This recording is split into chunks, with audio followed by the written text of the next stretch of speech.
स्वागत है दोस्तों। स्टडी फॉर यूपीएससी में हम लोग अभी पॉलिटी लेक्चर 19 पे हैं और स्वतंत्रता का अधिकार ही हम लोग पढ़ रहे हैं कंटिन्यू, जिसमें आर्टिकल 21 चल रहा है। आर्टिकल 21 में कुछ बातें बच गई थी, जिसमें एक था आपको समलैंगिकता का मुद्दा। एक्चुअली समलैंगिकता की अगर हम बात करें तो थोड़ा सा देख लेते हैं कि आईपीसी की जो धारा 377 हुआ करता था, हालांकि अब ये आईपीसी की धारा बीएनएस में हो गया है और बीएनएस में ये धारा में जो कुछ बातें थी वो इसमें शामिल भी नहीं है। हमारा कहने का सिर्फ मतलब ये है कि समलैंगिकता का मुद्दा उठा करता था आईपीसी की धारा 377 से। अब चूंकि आईपीसी रहा नहीं, बीएनएस आ चुका है, तो बीएनएस में समलैंगिकता से रिलेटेड धारा को डाला ही नहीं गया है। ठीक है, बाकी धारा 377 में और भी बातें थी, अभी तुरंत देखेंगे। ठीक है, देखिए आईपीसी की जो धारा 377 है उसमें अप्राकृतिक यौन संबंध के बारे में कहा गया था और इसमें कहा गया था कि अप्राकृतिक यौन संबंध जो है ना वो अपराध के श्रेणी में आएगा। तो भाई ये अप्राकृतिक यौन संबंध है क्या? तो पहला, नाबालिग व्यक्तियों के साथ यौन संबंध। ध्यान दीजिए, नाबालिग व्यक्तियों के साथ यौन संबंध 377 में था। ठीक है, अगर आपका इसमें कंसर्न भी है, यानी कि उसकी सहमति भी है, फिर भी ये आपको अपराध के श्रेणी में आएगा। इस बात को ध्यान रखिएगा।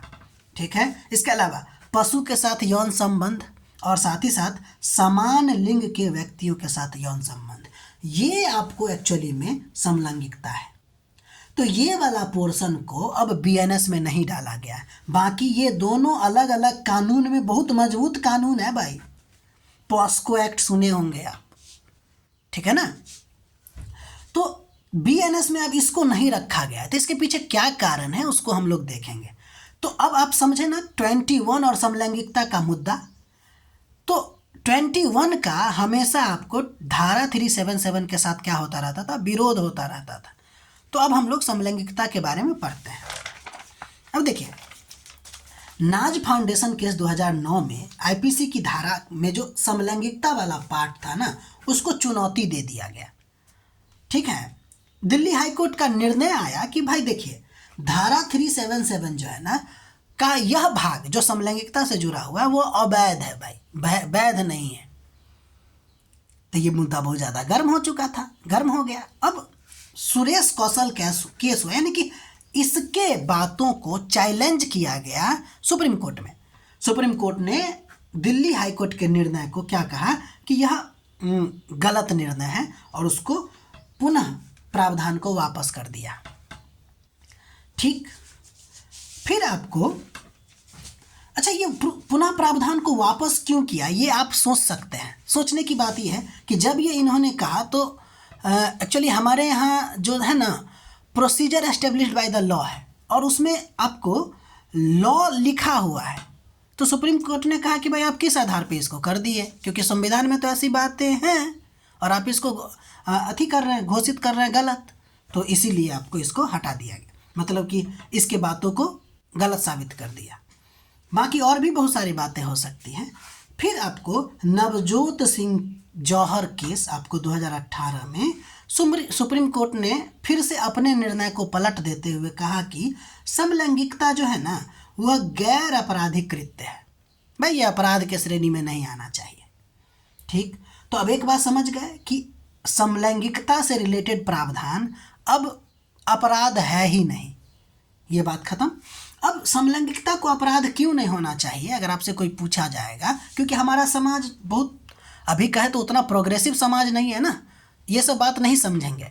फिर भी आपको बताना है कि समलैंगिकता क्यों अपराध नहीं है।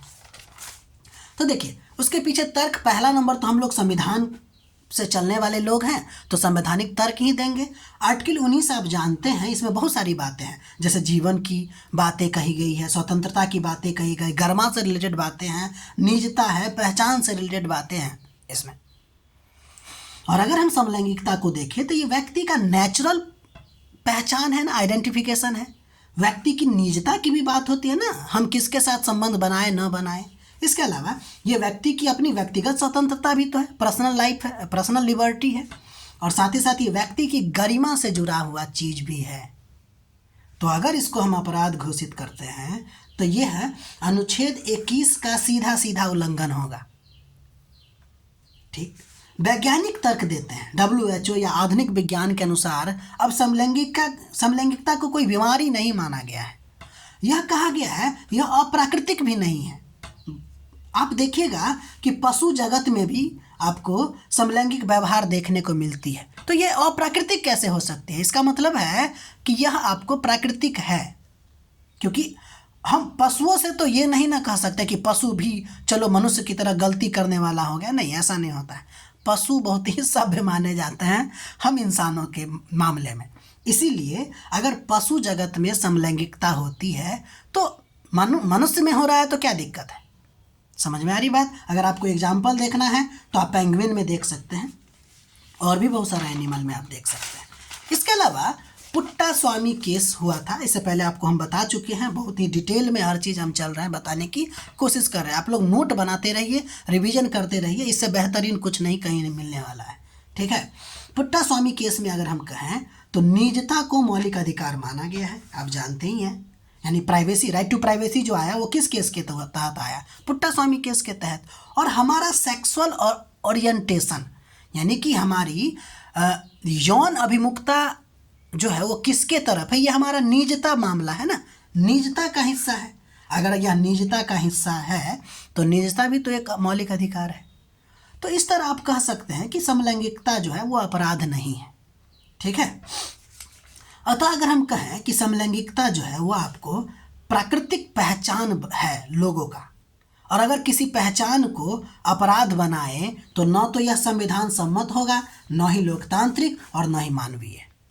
ठीक है, तो ये हो गया आपको आर्टिकल 21 पूरी तरह से खत्म। ठीक है, अब हम लोग एक नोट पढ़ते हैं और इससे आपको कुछ और बातें समझ में आएगी। देखिए, मेनका गांधी केस 1978 में आपको सुप्रीम कोर्ट ने यह निर्धारित किया था कि आर्टिकल 21 जो होगा उसमें विधि के द्वारा उचित या सम्यक प्रक्रिया, जिसको कहते हैं ड्यू प्रोसेस ऑफ लॉ, का सिद्धांत लागू होगा। देखिए, आर्टिकल 21 में आपको कहा गया था कि राज्य के, हम लिखे हुए हैं वहाँ पे, ध्यान से देखिएगा, पेज पीछे उल्टा के तो आपको समझ में आएगी। उसमें आपको कहा गया था कि जो जीवन का अधिकार है ना, वह राज्य आपको procedure established by the law के बिना पर ही छीन सकता है। यानी इसके अलावा कोई और चीज़ के द्वारा लोगों के जीवन को नहीं छीना जा सकता है। ठीक है ना, तो उसको सुप्रीम कोर्ट ने चेंज कर दिया, कहा कि नहीं भाई, हम आर्टिकल 21 में procedure established by the law को नहीं पालन करेंगे, बल्कि हम लोग पालन करेंगे ड्यू प्रोसेस ऑफ लॉ। तो अब हम देखते हैं ये क्या है। ठीक है भाई, देखिए, एक्चुअली में जब आप देखिएगा तो 3 प्रकार के सिद्धांत आपको देखने को मिलेगा, और एक एक करके सब सिद्धांत को देखते हैं। थोड़ा सा वीडियो लंबा हो जाएगा लेकिन अच्छा वीडियो है। देखिए, पहला सिद्धांत है जिसका नाम है विधि के द्वारा निर्मित प्रक्रिया। इसका मतलब है प्रोसीजर इनेक्टेड बाय लॉ। देखिए, विधि के द्वारा निर्मित प्रक्रिया यानी कि प्रोसीजर इनेक्टेड बाय लॉ, मतलब इसका अर्थ क्या है? संसद या विधायिका अगर कानून बनाया है तो वो वैध प्रक्रिया है। कानून बना दिया, बस वैध हो गया। मतलब अगर संसद कोई कानून बना दिया और उसी कानून के अनुसार कार्य हुआ तो वह प्रक्रिया वैध मानी जाएगी। समझ गए ना? यानी कि विधि द्वारा निर्मित प्रक्रिया का क्या मतलब? संसद या विधायिका द्वारा कानून जो बनाया गया वो सही है। ठीक है, ध्यान दीजिएगा इस बात को। प्रोसीजर इनेक्टेड बाय लॉ में यह नहीं देखा जाता है कि प्रक्रिया, ये जो कानून है वो न्याय के सिद्धांत पे ठहरता है कि नहीं, उचित है कि नहीं, नैतिकता का पालन करता है कि नहीं। सिर्फ यह देखा जाता है कानून बना है या नहीं। उदाहरण के लिए आप ले सकते हैं रॉलेट एक्ट, इसको कहते हैं ना अंधा कानून। विधायक का कानून बना दिया, विधायक के द्वारा बनाया गया कानून वैध हो गया, इसको कहते हैं विधि द्वारा निर्मित प्रक्रिया। यह प्रक्रिया ब्रिटेन में है और इसका परिणाम ये होता है, यानी कि विधि के द्वारा निर्मित प्रक्रिया का परिणाम ये होता है कि वहाँ पे संसद की सर्वोच्चता आ जाती है। उम्मीद है समझ गए होंगे। इसको लिखने का कोशिश कीजिएगा दोस्त। आगे बढ़ते हैं। अगला नंबर जो हमारे संविधान में है, जापान में भी है, विधि के द्वारा स्थापित प्रक्रिया, जिसको कहते हैं प्रोसीजर एस्टेब्लिश्ड बाय लॉ। इसका मतलब क्या हुआ, देखिए इसमें वही आर्टिकल नंबर 21 में जो है कि किसी व्यक्ति के जीवन या व्यक्तिगत स्वतंत्रता को तभी छीना जा सकता है जब वह किसी कानून के द्वारा स्थापित प्रक्रिया के अनुसार किया जाए। मतलब कोई कानून होना चाहिए, उस कानून में प्रक्रिया लिखी होनी चाहिए और उसी कानून के अनुसार कार्य होना चाहिए। अगर ऐसा हो रहा है तब राज्य किसी भी व्यक्ति का अधिकार छीन सकता है। अर्थात कानून है और वह कानून संविधान के कसौटी पे उतरना चाहिए खरा। लेकिन यहाँ एक बात फिर समझिएगा कि प्रोसीजर एस्टेब्लिश्ड बाय लॉ में ये नहीं देखा जाता है कि कानून न्यायपूर्ण है या नहीं। ठीक, इस बात को भूलिएगा नहीं। तो ये जो procedure established by the law है उसमें संविधान की सर्वोच्चता आ जाती है, क्योंकि किसी भी कानून का अस्तित्व जो है वह संविधान के कसौटी पर निर्भर करता है। संविधान में नहीं है तो वह कानून गया। अगला नंबर है विधि की उचित प्रक्रिया, जिसको कहते हैं ड्यू प्रोसेस ऑफ लॉ। इसका मतलब है सिर्फ कानून ही होना नहीं चाहिए, बल्कि कानून न्यायपूर्ण यानी जस्ट, उचित यानी कि फेयर और तर्क संगत यानी कि रीजनेबल होना चाहिए। मतलब ड्यू प्रोसेस ऑफ लॉ दो चीज देखता है। पहला देखता है प्रक्रिया सही है या नहीं। अगर सही है तो फिर देखता है कानून भी सही है कि नहीं भाई, कानून बना दिए तो सही है कि नहीं। यानी कानून और प्रक्रिया दोनों न्यायपूर्ण होना चाहिए। ठीक, यह प्रक्रिया यूएसए में है और कानून यहाँ पे इस तरह से न्यायपालिका की स्वतंत्रता हो जाती है जहाँ पे ड्यू प्रोसेस ऑफ लॉ होता है। इसको लिख के एक बार फिर से पढ़ने की कोशिश कीजिएगा तो ज़्यादा समझ में आएगा। फिर हम लोग एक उदाहरण के द्वारा तीनों का अंतर समझते हैं। देखिए, सरकार एक कानून बनाई जिसका नाम है राष्ट्रीय सुरक्षा कानून, और कहा कि सरकार किसी व्यक्ति को बिना सुनवाई, बिना वकील, बिना अदालत के पेश किए हुए 6 महीना तक उसको हिरासत में रख लेगी। ठीक, कानून बना, किसी व्यक्ति को जेल में डाल दिया। अब प्रोसीजर इनेक्टेड बाय लॉ क्या कहेगा? इस व्यक्ति को जेल में डाला गया, तब इस व्यक्ति के अनुसार सोचते हैं। अगर प्रोसीजर इनेक्टेड बाय लॉ के अनुसार से देखें तो संसद कानून बनाया है, हाँ बनाया है। कानून में प्रक्रिया लिखा है, तो जो बिना वकील बिना दलील वाला है प्रक्रिया लिखा है। सरकार ने वो प्रक्रिया पालन किया कि नहीं किया है, बस जेल में डालना सही है। समझ रहे हैं? Procedure established by the law, procedure में कहता है कि कानून होना चाहिए लेकिन वो संविधान के अनुरूप भी होना चाहिए। अब अंतर यहीं से आपको समझ में आएगा। कहेगा संसद के द्वारा कानून बनाया गया है, यस बनाया गया। संसद में प्रक्रिया लिखा गया है, यस लिखा गया है। सरकार ने वही प्रक्रिया का पालन किया है, यस। लेकिन ये सही होगा कि नहीं होगा, अब कोर्ट पूछेगी। बताइए भाई साहब, ये जो आप कानून बनाए हैं वो संविधान के अनुरूप है या कि नहीं? यानी कि संविधान का विरोध करता है क्या? फंडामेंटल राइट का विरोध करता है क्या? अगर नहीं, अगर विरोध करे, सॉरी यहाँ गलती लिखा गया, अगर मतलब कि संविधान के अनुरूप, हाँ ठीक है, अगर संविधान के अनुरूप नहीं है तो कानून रद्द हो जाएगा।